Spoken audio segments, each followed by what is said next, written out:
and your guy that knows the drill is Matt Mitchell. The 6'6 junior played major minutes from game one as a freshman. How impactful was Mitchell, especially during the second half of the season when he kind of got his groove on and started going bananas?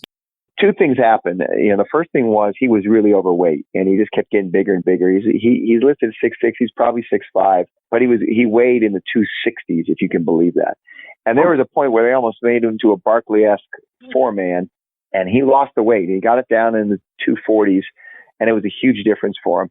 And it wasn't until Nathan Mensah had a pulmonary embolism in midseason in the last game of December and was gone basically for the rest of the year that they moved Matt back into the starting lineup. I mean, he had a 5-steal game, which was unheard of at his weight the season before.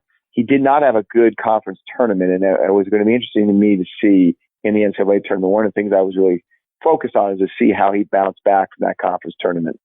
Put on your NBA scouting hat for a few minutes here. Nevada's Jalen Harris, Boise State's Derrick Alston, and Utah State's Sam Merrill. What do you see with any of those three players as far as playing at the next level? I'll start with Sam Merrill. He was the Mountain West Player of the Year last year. He wasn't the same player this year until pretty much until the championship or maybe the Mountain West tournament. He had a great tournament. He was hurt. Something was wrong with him. He can handle the ball. He is a elite passer. That's why San Diego State did not double team him late in the game of the conference final when he hit a unbelievable fall away 27-footer over who I thought should have been the defensive player of the year, KJ Fagan, all over him, probably even fouled him. He's good with the ball. He can shoot it. We'll see if he's athletically good enough on defense to play in the NBA. But, he guarded Malachi Flynn, and Malachi Flynn did not have a great game. He's a warrior. I think he's going to have a shot. Derrick Alston's interesting. I think he's going to probably come out. His dad is the coach of the Westchester Knicks. So if worst comes to worst and he doesn't make an NBA roster, doesn't get drafted, guess where he'll end up, with his dad coaching him. They've had a couple players like this where they brought him in skinny, under-the-radar guys. James Webb was one, and then Chandler Hutchinson was the more notable one. They ended up getting drafted first round by the Bulls. They just bring them along slowly and add something to their game every year, whether it's a three-point shot, whether it's a drive, whether it's ball handling.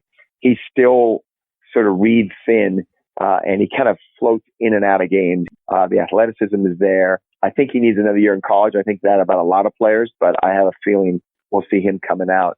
He'll have a shot at an NBA roster in a few years. And then Jalen Harris is interesting. He's not a great defender, but boy, he can shoot it. He can score it. He got rolling this year, had a bunch of 30-point games. So he gets a little frustrated. I don't want to call him selfish. He starts hunting his shot if he doesn't get the ball enough. I suspect he'll come back. They'll have a real good backcourt next year with Desmond Cambridge, transfer from Brown. Got a little bit more size than a Malachi Flynn, but he'll be an interesting prospect because he can shoot it, he can score it, and there are a lot of guys like that. So we'll see if he can sort of separate himself, with another year in college.